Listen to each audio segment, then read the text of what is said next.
예, 출애굽기 29번째입니다. 심폐소생술이라는 제목으로 말씀을 나누고자 합니다. 우리 학생들이 양상 대표로 심폐소생술 대회를 나갑니다. 몇 년 전 경남에서 2등을 했는데 이번에도 열심히 연습하고 있는 걸 보면서 심폐소생술이라는 건 참 중요하다는 생각을 하게 되었습니다. 한 의학박사 논문에서 심폐소생술의 역사를 1767년으로 이야기를 합니다. 암스테르담에 있는 이 리스큐 소사이어티라는 어떤 그 단체가 구성된 이후에 시작되었다고 하는데요. 이 암스테르담에 있는 리스큐 소사이어티가 당시 한 400명 이상의 익사자가 발생했던 암스테르담 근처에서 활동을 했던 단체였습니다. 이 단체가 4년 동안 한 150명 정도의 사람을 소생시켰습니다.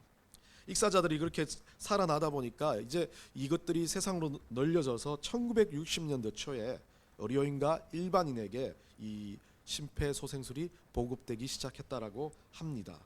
심폐소생술의 원리를 그래서 다음과 같이 말합니다. 인공호흡은 호흡과 대사를 도와 산소를 얻게 해주고 흉부압박은 심실에 압박을 가해줌으로써 혈액순환을 돕는다라고 그렇게 말을 합니다. 재밌는 건 이 심폐소생술이 우리나라에는 그렇게 많이 활용되지 않았었습니다. 2010년 위키백과나 아니면 뭐 통계자를 보면 우리나라 2010년에 심폐소생술이 시행된 심폐소생술은 3.1%밖에 되지 않았습니다. 그 2010년에 미국의 심폐소생술은 37.4%나 심폐소생술이 했던 수치가 나왔고요. 이 심폐소생술을 하면서 병원으로 이송됐을 때 이 생존하는 거나 이런 것들을 통해서 봤을 때 우리 한국은 거의 정상적으로 내 기능이 가능한 비율이 0.9%밖에 안 되는 그렇게 제대로 된 심폐소생술이 되지 않았습니다. 그런데 미국 같은 경우는요, 생존 입원은 26.4%, 생존 퇴원은 10%, 그리고 내 기능이 다시 돌아오는 경우는 7.7%로 상당히 높았습니다. 그러다 보니까 우리나라 같은 경우는 상당히 구급 대원에게 많이 의지를 했었습니다. 그래서 이 구급대가 빨리 도착하는 것만을 기다렸었습니다. 우리 한국 구급 대원이 세상에서 좀 빠르다고 합니다. 4분 내로 도착을 한다는데 그래도 우리나라 같은 경우는 이 환자들이 병원으로 이송되면서 이 심폐소생술을 바로 해주지 못해서 죽거나 다치는 경우가 참 많다고 합니다. 그런데 놀라운 사실은 2010년 이후로 우리나라의 심폐소생술이 상당히 늘어나기 시작했습니다. 2019년은 2008년에 1.9%에 불과했던 이 심폐소생술이 2019년에 24.7%까지 올랐고요. 2021년에는 28.8%, 작년은 거의 30%까지 심폐소생술이 늘어났다라고 말을 합니다. 결국 이 심폐소생술이 늘어나는 건 그 나라나 그 국민들의 어떤 복지적인 척도 그리고 교육의 열에 의해서 그렇게 일어나는 것으로 봐집니다. 그런데 한국 같은 경우는 심폐소생술이 늘어났던 하나의 역할을 했던 게 SNS. 우리 오늘날 뭐 유튜브라든지 이런 SNS에서 심폐소생술을 하면서 살아났던 사람들을 보며 사람들한테 알리기 시작하니까 사람들이 그 심폐소생술을 실시하는 것에 대해서 부담감이 많이 줄어들었기 때문이라고도 합니다. 뭐 심폐소생술에 대해서 이렇게 늘어놓는 이유는 오늘날 많은 심폐소생술을 하는 것으로 인해서 사람들이 살아났듯이 이 위기 같은 한국 교회에 하나님의 말씀, 어떤 심폐소생술의 말씀을 우리에게 전달해 주실까라는 기대감을 가지고 출애굽기를 살펴보다가 오늘 이 말씀에서 우리 하나님이 우리 한국 교회가 이렇게 다시 소생하기를 간절히 소원한다는 생각을 하면서 말씀을 보게 되었습니다. 한국에서 일어나는 일련의 일들이 죽어가는 한국 교회를 살리는 하나님의 심폐소생술과 같은 역사가 일어나기를 원합니다. 이단들이 밝혀지고 또 여러 가지 일들이 일어나는 이 사건들이 어찌 보면 우리에게는 정말 좋은 기회가 될 수 있다라고 생각을 해봅니다. 오늘 이스라엘 민족들 오늘 말씀을 보면요, 그 심폐소생술이 어떤 것인지를 충분히 알려주시는 말씀이고 그 하나님의 심폐소생술에 어떻게 실수해야 될지에 대해서 우리가 어떻게 반응해야 될지에 대해서 알려주는 말씀입니다. 말씀을 통해서 이스라엘 민족에게 하시는 이 심폐소생술이 오늘 우리에게 주시는 하나님의 영적인 심폐소생술이 되기를 간절히 소원합니다. 7절을 보면요, 모세는 그들 앞에서 진술하니라고 기록을 하고 있습니다. 우리가 앞쪽에서 이제 이야기를 했고, 모세가 그 하나님 말씀을 듣고 이스라엘 민족들에게 가서 그들 앞에 진술을 합니다. 근데 이 진술을 한다는 이 단어가 참 중요합니다. 와야셈이라는 단어를 쓰고 있는데요, 이 와야셈이라는 단어는 단순하게 놓다, 이렇게 두다라는 의미로 쓰여지는데, 심과 숨, 미완료 접속사 와우가 결합되어서 만들어진 단어인데, 이 원래 원전의 뜻은 그리고 그가 두었다라는 뜻입니다. 단순하게 두었다는 의미가 아닙니다. 우리 막 우리들이 잘 하는 그런 거 있잖아요. 경상도 남자들이 와가지고 자기 와이프한테 뭐 이렇게 선물 하나 던질 때 늘 하는 말, 오다 주었다. 툭 던지면서, 무심코 던지면서 하는 그런 의미의 느낌이 아닙니다. 아주 소중하게 보존하고 포장하고 쌓아가지고 어떤 대상에게 주는 것. 그러니까 이것이 변질이 없는 그대로의 모습으로, 와야셈은 단순하게 그냥 오다가 주었다는 그런 해픈 모습이 아니라, 그냥 정성 없는 모습이 아니라 고귀하게 이것을 준비했고 그대로 보존해서 그것을 그대로 조심스럽게 둔다는 의미를 가지고 있습니다. 결국 하나님의 말씀을 내 식대로 변화시키지 않고 들었던 그 말씀을 가지고 그대로 보존해서 그것을 가지고 이스라엘 민족들 앞에 놓는 모세의 모습입니다. 참 중요한 와야셈이란 단어입니다. 이 와야셈이란 단어가 얼마나 중요한가 우리가 이단들을 보면 알 수 있습니다. 자기 의지와 자기 생각, 자기가 가지고 있는 모든 잘못된 것으로 그 하나님 말씀을 가감하면서부터 문제가 생기기 시작하는 겁니다. 요즘 이단들이 수없이 잘못하는 그 해석들의 모습들은 하나님의 말씀이 아니라 그들이 원하는 말씀으로 변질시켰기 때문에 그렇습니다. 와야셈이 없어졌기 때문에, 하나님 말씀을 그대로 가지고 하나님 말씀을 전달하지 않았기 때문에 문제가 생겨나는 것입니다. 하나님의 말씀이 그대로 전달되어서 많은 그리스도인들이 하나님 말씀의 기준점으로 해서 은혜를 받아야 되는데, 하나님 말씀을 해석한다는 그 의미를 두면서 그 해석 안에 사람의 생각과 사람의 의지와 하나님이 원하시는 뜻이 아닌 자기의 이익과 욕망을 발현하는 말씀이 된다면 그건 말씀이 아닙니다. 그것은 그냥 그 개인의 입에서 나오는 소리에 불과할 것입니다. 이 와야셈은 하나님의 말씀이 전달되는 겁니다. 그대로 보존되어서 우리 하나님의 말씀이 하나도 가감이 없이 깨끗한 그 말씀대로 전달되는 그 와야셈이 있어야 된다는 겁니다. 오늘 장로들에게 전했던, 이 이스라엘 민족들 장로들에게 전했던 그 나일것의 말씀은 뭐였습니까? 우리가 지난주에 설명했던 4절, 5절, 6절 한번 보여주세요. 말씀입니다. 우리 다 같이 한번 읽어볼까요? 시작. 내가 애굽 사람에게 어떻게 행하였음인가? 내가 어떻게 독수리 날개로 너희를 업어 내게 인도하였음을 너희가 보았느니라. 세계가 다 내게 속하였나니 너희가 내 말을 잘 듣고 내 언약을 지키면 너희는 모든 민족 중에서 내 소유가 되겠고 너희가 내게 대하여 제사장 나라가 되며 거룩한 백성이 되리라. 우리 하나님의 와야셈이죠. 그 중에 지난주 이야기한 것처럼 하나님의 말씀을 지키는 것, 언약을 지키는 것, 보존하는 것, 그런 것에 대해서 설명을 여러분한테 드렸었습니다. 그러면 이 와야셈으로 그 말씀을 놓았던 모세가 8절에 가서는요, 그 백성들이 그 말씀을 듣고, 장로들이 그 말씀을 듣고 전달이 되었겠죠. 그 말씀을 듣고 일제히 반응을 합니다. 성경에서는요 적어놓지는 않았지만 이 성경 앞에 일제히 앞에 모든이라는 콜이 들어갑니다. 모든 백성이 일제히 응답했다라고 말을 합니다. 결국 하나님의 말씀이 들려지고 와야셈의 그 하나님의 말씀이 전달되어졌을 때, 쉐마라는 그 하나님의 말씀이 선포되어졌을 때 이스라엘 민족들은 반응이 나타나는데, 그 반응이 단순하게 어떤 사람은 어떤 반응, 어떤 사람은 어떤 반응이 아니었다는 겁니다.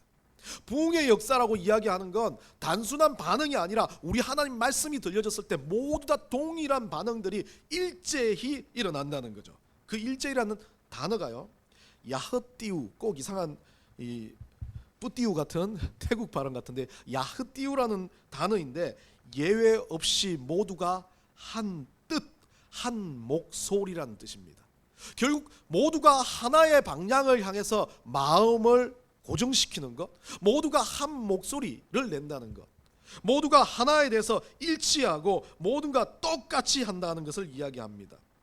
또한 이 야흐띠우는 이 행동의 일치, 장소의 일치, 시간의 일치까지도 활용해서 쓰고 있습니다. 결국 모든 것이 같다는 겁니다. 그리스도인으로서 하나님이 주시는 그 말씀이 선포되어졌을 때 우리의 반응이 똑같이 나타나는 건 우리 안에 누가 똑같기 때문에 그래요. 우리 안에 계신 성령이 똑같기 때문에 그렇습니다. 우리 안에 계신 성령이 역사에서 우리가 반응을 하는 겁니다. 말씀을 들으면 그 말씀이 내게 마음에 새겨지고 그 말씀에 의해서 어떻게 해요? 내가 하나님 말씀 앞에서 내가 죄인이라고 회개를 시작하고 그 죄 때문에 무릎을 꿇게 되고 기도를 하게 되고 찬양을 하게 되고 영광을 돌리게 되고 예수 그리스도인이라는 이름을 가지고 살아가게 된다는 것, 그거 다 동일하게 일어나는 겁니다. 여호와께서 명령하신 대로 우리가 살아가기만 한다면 그 모든 것들이 동일하게 일어나는데 이스라엘 민족들은 어떻게 일어났습니까? 명령하신 대로 우리가 뭐합니까? 다 행하리이다. 하나님께서 그렇게 역사하시니까 명령하신 대로 다 행하겠다. 하나님의 뜻대로 하나님의 말씀대로 행하겠다는 거죠. 내 의지로 행하겠다는 게 아닙니다. 부흥의 역사는, 하나님께서 주시는 은혜의 역사는 내가 하는 게 아니었습니다. 평양 대부흥운동, 우리나라에 일어났던 과거의 평양 대부흥운동도 오늘날 교회의 부흥이라고 부르짖는 모든 운동도 우리가 아무리 부르짖는 것이 아니라 주님께서 우리에게 허락하셔야만 일어나는 거죠. 우리는 거기에 반응하는 겁니다. 그 와야쌤을 붙들고 주님 말씀이 맞습니다라고 반응하며 주님 말씀이 달고 정말 너무 소중해서 견딜 수 없습니다라는 내 반응이 일어났을 때 그게 부흥이라는 겁니다.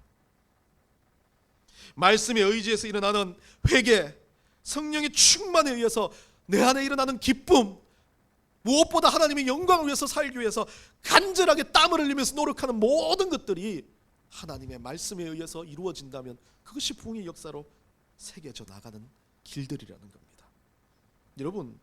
여러분은 어떻게 살아가고 계십니까? 여러분 개인을 위해서 사십니까? 여러분은 비교하면서 누구는 잘 사는데 왜 나는 이렇게 사냐라고 그렇게 생각하며 사십니까? 아니면 여러분은 나는 왜 건강하지 않을까? 나는 왜 이렇게 좌절하며 살아가야 할까? 아니면 나는 왜 이런 환경에 살아야 할까? 그런 고민 가운데 살아가십니까? 부흥의 역사는요, 고민으로 해결되는 역사가 아닙니다. 하나님 주신 말씀 안에서 내가 반응하는 건요, 그것에 대해서 회의적으로 고민하고 그것에 대해서 판단하는 게 아닙니다. 그냥 받아들여지고 그것이 내 안에 들어와서 내 몸이 하나님의 은혜 가운데, 감사 가운데 자연스럽게 움직여지는 것. 내 안에 불평, 불만이 가득했던 것이 우리 하나님의 말씀이 들어오는 순간 그것이 눈 녹듯이 녹아버리고 우리 하나님을 향해서 감사하다고, 내 마음은 그렇지 않은데 내 입이 스스로 터져나가는, 그게 바로 부흥이라는 겁니다. 9절에서는 이렇게 말합니다. 이스라엘 민족들이요, 이런 결단한 이스라엘 민족들이 하나님의 그 모세의 민족의 말을 듣고 하나님은 모세에게 다시 이제 결단을 하고 난 다음에 이제 뭐라고 했습니까? 이제 하나님이 우리가 행하겠다고 이야기하니까 이 모세가 다시 그 말을 하나님께 전했고 또 다시 이제 하나님이 모세에게 말씀을 하십니다. 9절입니다. 내가 빽빽한 구름 가운데서 내게 임함은 내가 너와 말하는 것을 백성들이 듣게 하며 또한 너를 영영히 믿게 하려 함이니라. 이 말을 모세에게 하나님이 이제 이 이스라엘 민족들이 반응을 했다고, 하나님 이렇게 이스라엘 민족들이 이제 반응했어요 라고 모세가 하나님 앞에 전하니까 이 하나님 모세한테 그렇게 말씀하시는 장면입니다. 근데 여러분들 여기서 9절에서 조금 우리가 유심히 살펴봐야 될 단어가 있는데 빽빽한 구름이라는 단어입니다.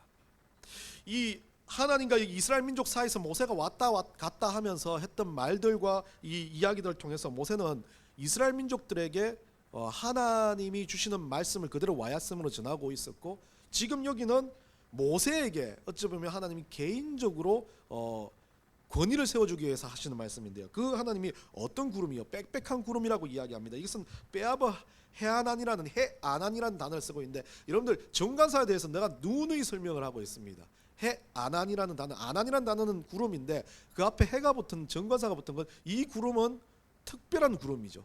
이 구름 뭔가 과거에 분명히 하나님이 쓰셨던, 나타났던 구름인데 이 구름은 초기 이스라엘 민족을 인도했던 구름 기둥이라고 이야기를 합니다. 근데 여기서 빼아브라고 적혀있는 이 앞쪽에 빽빽한 구름이라고 이야기하는 이 구름은 원전에서는 이 구름을 가지고 아주 검고 아주 무거운 구름을 이야기하고 있습니다. 근데 우리가 상상하는 이스라엘 민족들이 구름 기둥으로 인도했던 구름 기둥은, 저도 상상했던 구름 기둥은 그래요. 그냥 앞에 우리 서가지고 이렇게 길쭉하게 생겨서 나를 인도하는 구름과 같은 느낌이었는데, 이 여기서 말하는 구름은 하늘을 흑암처럼 덮어놓았던 기둥이었다는 겁니다.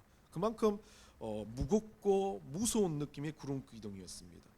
그런 구름 기둥을 통해서 이스라엘 민족들을 인도하려는 이 구름 기둥은, 소위 원전에서 말하는 구름 기둥은 수증기를 가득 먹었고 금방이라도 막 무거운 비를 쏟아낼 만한 그런 묵직한 구름을 이야기하고 있습니다.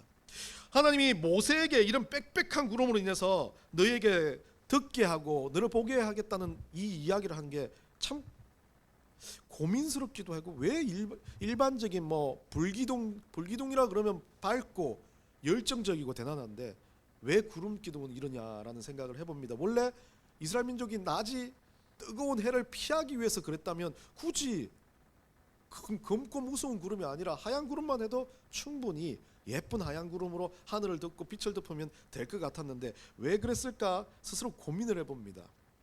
이스라엘 민족들에게 하나님은 어떤 증거를 보여주시는 장면, 하나님께서 이 이스라엘 민족들이 보고 배웠으면 하는 게 그거였습니다. 이사들이 뭐라고 이야기하고 있습니까? 모세가 그렇게 말하니까 하나님을 내가 말씀대로 행하고 하나님 따르겠다라고 막 의지적으로 표현하는 그들은 이 구름, 무거운 구름을 보게끔 만드는 거죠. 이 무거운 구름은요, 제가 개인적으로 느끼는 건 그겁니다. 검은 구름은 상당히 세상을 무겁게 만듭니다. 아주 불안한 것 같은. 여러분들 하늘이 까만 구름으로 덮으면 그 두려움이 나를 엄습할 때가 참 많이 있습니다. 나는 보잘것없는 존재라고 느껴지기도 합니다. 그리고 그 까만 구름이 세상을 덮으면 뭔가 내가 판단했을 때는 이제 비가 막 주룩주룩 내릴 것 같으니까 난 집에 들어가서 우산을 가지고 온다든지 피해야 된다는 생각을 하게 됩니다. 그런데 그 무섭고 두려운 구름이 이스라엘 민족과 며칠을 지나고 몇 날을 지나도 비 한 방울 내리지 않습니다. 내 판단과 내 이성으로 무언가를 판단하는 기준점이 사라져야만 된다는 것을 하나님 보여주고 있는 겁니다. 그리고 난 다음에 어떻습니까? 그 무서운 구름 기둥이 싹 사라지면서 뭐가 나타납니까? 밤은 불기둥이 나타납니다. 두려움 그리고 무거움이 사라지고 엄청난 밝음이 나타났을 때 그 밝음의 효과는 2배, 3배가 넘는다는 거죠. 결국 우리 하나님은요, 이 일을 통해서, 이 검은 구름을 통해서도 이스라엘 민족에게 모세의 권위나 모세의 능력도 보여주시지만 우리 하나님께서 그들을 교육하고 위로하고 가르쳐 주신다는 것을 알려주신다는 거죠. 하나님 심폐소생술은 다른 게 아닙니다. 그냥 단순하고 작은 것 하나도 우리 하나님의 의지가 들어간 것을 우리가 은혜로 받아들일 수만 있다면, 그것이 아무리 검고 힘든 험악한 그런 구름이라 할지라도 우리 하나님 주신 밝음을 위한 대비였고 역사라는 것을 기억하게 된다는 겁니다. 10절에 가면요, 이렇게 되어 있습니다. 여호와께서 모세에게 이르시되 너는 백성에게로 가서 오늘과 내일 그들을 성결하게 하며 그들에게 옷을 빨게 하고. 이제 중요한 건 이스라엘 민족들이 하나님 앞에서 이 시내산의 언약을 받기 전에 하나님 준비시킨 장면인데요, 심폐소생술, 그러니까 일종의 이스라엘 민족들이 완전히 바뀌어야 되고 와야생 같은 그 말씀을 듣고 이들이 변화를 받기 위해서 준비해야 될 2가지 요소를 이야기를 하고 있습니다. 그 첫 번째를요 이야기하는 게 오늘 이스라엘 민족들이 뭐라 그럽니까? 성결해야 된다, 성결하게 한다라고 이야기합니다. 성결하다는 것 자체를 여러분들이 뭐 여러 가지로 이야기할 수 있지만, 성결하다는 것은 깨끗하다, 거룩하다라는 카데시라는 동사를 쓰고 있습니다. 이 카데시는 뭐 능동형입니다. 내가 수동이 되는 게 아니라 능동으로 거룩하게 하다, 성결케 하다라는 뜻으로 쓰여집니다. 그러니까 우리 스스로가 깨끗게 하는 겁니다. 뭔가 외부로서 깨끗게 되어지는 것이 아니라 우리 스스로가 깨끗게 되어져야 된다는 거죠. 근데 이스라엘 민족들은 어땠습니까? 깨끗게 된다는 것 자체를 이들이 의식적으로 행하는 게 옷을 빠는 거였습니다. 그들이 광야 생활을 하고 그들이 생활 같은데 옷을 우리처럼 자주 빨거나 빨래를 하지 않았기 때문에 성결하다 깨끗하다는 게 옷을 빠는 것이었고, 신약에 와서는 이 성결하다 깨끗한 것을 아주 간추려서 집 앞에 들어갈 때 이 물 항아리에서 손이나 발을 씻고 들어가는 경우를 또 성결의 의식으로 행하기도 했었던 겁니다. 근데 중요한 건 이 성결해지고 깨끗해진다는 게 이스라엘 민족은 의식적으로 옷을 빠는 거지만 그보다 더 중요한 건 우리는 신약의 예수 그리스도를 알게 됨으로써 진짜 깨끗해진다는 의미가 우리가 진짜 이 세상에서 우리 하나님 앞에서 영적으로 다시 한번 부흥하며 이 소생수를 경험할 수 있는 길은 성결해지는 길인데 그 성결해지는 길은 오늘 본문이 아닌 요한 1서에 나와 있습니다. 한번 돌려주세요. 요한 1서 1장 9절 그리고 히브리서 9장 4절 우리 다 같이 한번 읽어봅시다. 시작. 만일 우리가 우리 죄를 자백하면 그는 미쁘시고 의로우사 우리 죄를 사하시며 우리를 모든 불의에서 깨끗하게 하실 것이요. 히브리서 9장 4절 봅니다. 하물며 영원하신 성령으로 말미암아 흠없는 자기를 하나님께 드린 그리스도의 피가 어찌 너희 양심을 죽은 행실에서 깨끗하게 하고 살아계신 하나님을 섬기게 하지 못하겠느냐. 우리가 성결해지는 가장 중요한 방법은 다른 어떤 것도 아닙니다. 예수의 피에 의해서입니다. 예수의 피에 의해서 우리가 깨끗해지고 그 예수의 피에 의해서 우리가 깨끗해진 우리가 계속해서 또 더러워질 거 아니에요. 그때 우리는 뭘 하는 겁니까? 우리의 죄를 자백하는 것, 회개라는 겁니다. 회개가 없을 수 없는 거죠.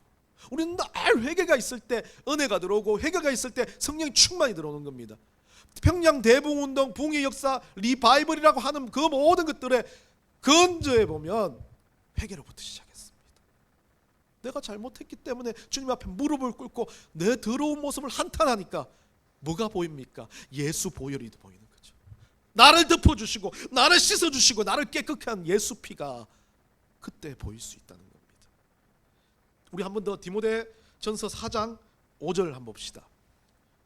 보입니까? 시작. 하나님의 말씀과 기도로 거룩하여 짐이라. 요한복음 17장 17절 그들을 진리로 거룩하게 하옵소서. 아버지의 말씀은 진리니이다.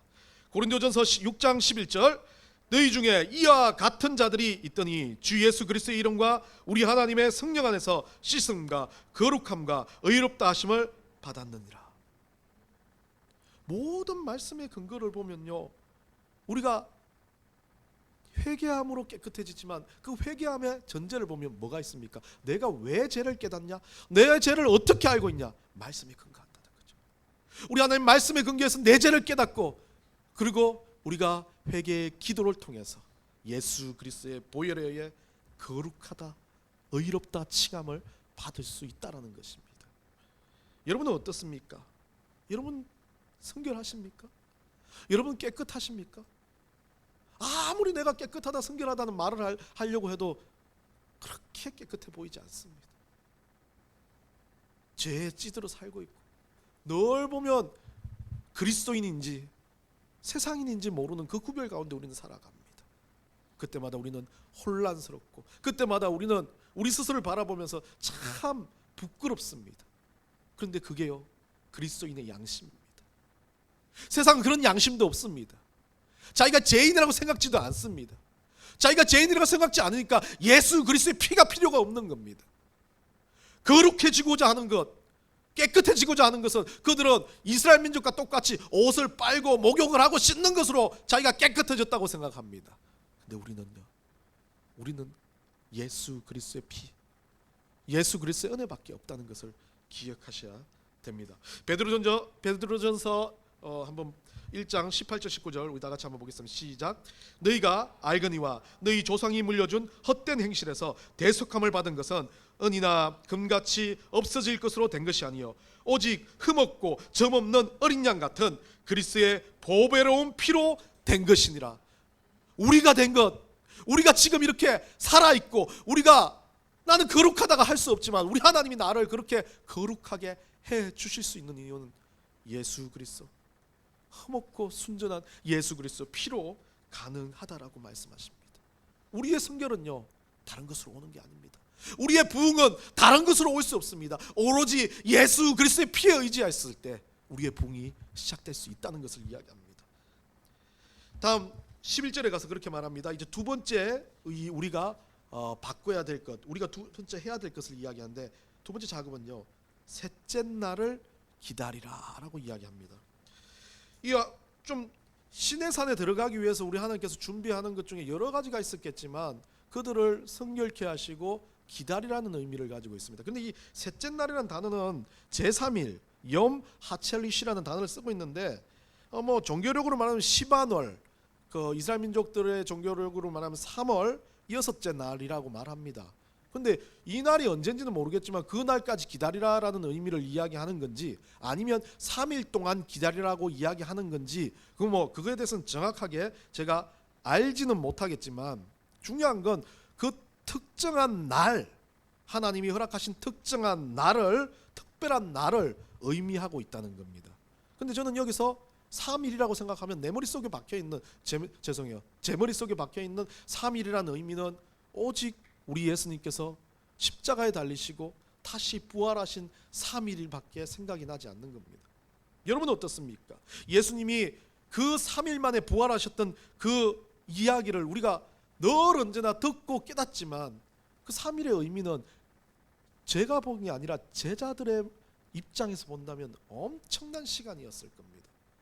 우리 주님께서 3일 만에 부활하셨던 그 사건을 그들이 깨닫는 순간 얼마나 큰 감격과 기쁨과 세상을 다 얻었겠습니까? 베드로 같은 경우는 자기 인생을 완전히 180도로 바꿔버리고 제자들도 순교자의 모습으로 다 바뀌어지는 게 그 3일 안에 일어난 거 아닙니까? 그 앞 과정이 아닙니다. 그 3일의 역사 가운데 일어났다고 저는 봐집니다. 결국 우리 하나님, 우리 예수님께서 떠나시고 메시아로 다시 오실 그 3일, 암흑과 같은 3일, 정말 칠흑과 같은 3일, 견디지 못하는 그 3일을 모든 것을 다 잃어버렸다고 허무함의 끝자락에 있던 그 3일을 견딜 수 있는 것, 그 기다림, 그게 바로 오늘 우리 하나님이 말하는 부흥에 대한 갈망과 기다림을 이야기하는 겁니다. 숫자로 3일이 아니 하나님 백성으로서 예수 그리스도가 다시 올 날, 그리고 정말 주님 안에서 내가 매일매일 이것이 3일이라 생각하고 특별한 날처럼 은혜를 갈망하고 은혜를 소망하며 살아가는 그 모든 것들이 3일이라는 특별한 날의 의미에 들어간다고 저는 생각합니다. 시간의 순서가 아닙니다. 내가 죽는 날까지, 내가 살아가는 모든 날이 그 3일이며 그 3일이 특별한 내 인생을 통해서 몸부림치는 모든 시간들이라는 걸 우리는 기억해야 됩니다. 부흥한다는 건 그냥 내가 뜨거워져 가지고 은혜 있다라고 끝나는 게 아닙니다. 죽을 때까지 내 3일처럼, 이 기다리는 3일처럼 암흑이 아무리 그 검은 구름이 내 인생을 덮는다 할지라도 그 검은 구름이 찢어지면 밝은 불기둥이 나온다는 것을 믿으며 우리는 3일을 살아가는 겁니다. 2023년 2월 8일 수요일 켄터키주의 에즈베리 대학교의 학생들과 교육자들이 체포를 드렸다고 합니다.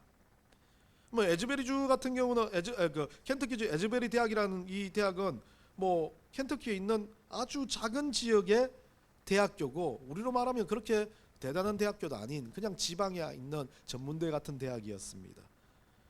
기독교 대학이었고 이 기독교 대학에서 체포를 그냥 공식적으로 드리는, 우리가 말하는 이수하는 학점처럼 체포를 드렸던 학교인 것 같습니다. 그러나 다들 뜨겁게 늘 예배를 드렸던 것 같아요.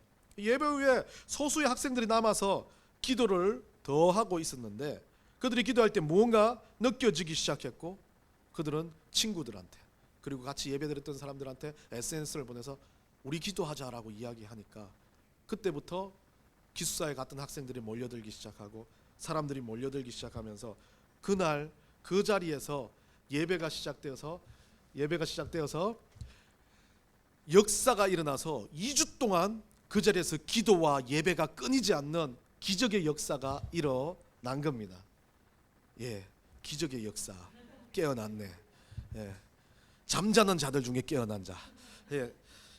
그 기적의 역사가 일어난 이 장소는 2주 넘게 매일 하루 종일 24시간 예배가 끊이지 않고 기도가 끊이지 않고 전 미국 지역에서 그 학교를 방문하고 찾아오기 시작했고 또 하다못해 멕시코에서 캐나다에서 세계에서 비행기를 타고 그 소식을 듣고 날라와서 그들과 함께 예배를 드렸답니다.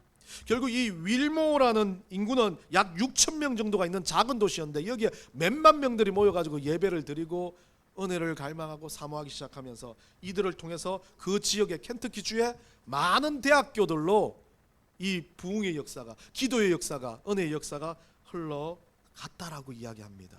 그래서 이것을 가지고 지금 2024년 미국은 에즈베리 부흥이라고 그렇게 이야기를 합니다. 오늘 우리나라에 100년 전, 100년 훨씬 더 전에 있었던 1907년에 있었던 한국의 부흥같이 대평양 대붕운동 같이 이 미국의 에즈베리 대붕운동이 일어나고 있다는 겁니다. 이 사건을 보면서요, 저는 오늘 우리가 말하는 우리 이스라엘 민족들에게 보여주셨던 하나님 신의 선 앞에서 그들이 부흥을 받고 율법을 받고 하나님 말씀을 받기 위해서 준비시키는 그 과정은 오늘 이 에즈베리뿐만 아니라 우리 넥스 교회, 아니 한국 교회, 전 세계 교회에게 늘 주님은 매주일마다, 아니요 매 순간마다 똑같이 그렇게 부흥의 역사를 위해서 우리 주님은 손을 뻗치고 있었지만 그것을 붙드는 우리가 늘 언제나 성결하지 않고 준비되지 않고 기다리지 못했기 때문에 부흥은 일어나지 않았던 겁니다. 우리가 주님의 손을 붙잡는다면, 우리가 예수 보혈에 잠기기만 한다면 어떤 장소 어떤 곳에서도 부흥의 역사는 일어날 것이라는 겁니다. 그게 심폐소생술. 오늘날 한국 교회가 바뀌어야 될 심폐소생술. YSM이라는 그 주님의 말씀 앞에서 붙들려서 우리 주님 때문에 예수 보혈에 잠겨서 살아갈 수만 있다면 그런 역사가 우리 넥스 교회를 통해서 시작될 거고, 그런 역사가 여러분 개인들을 통해서 시작될 거고, 우리 한국 땅을 덮을 거라고 저는 믿습니다. 한 주간 여러분 삶 가운데 이런 부흥의 역사, 정말 어떤 다른 것이 아니라 주님의 은혜 가운데 잠기는 그런 역사들이 일어나시기를 간절히 축원합니다.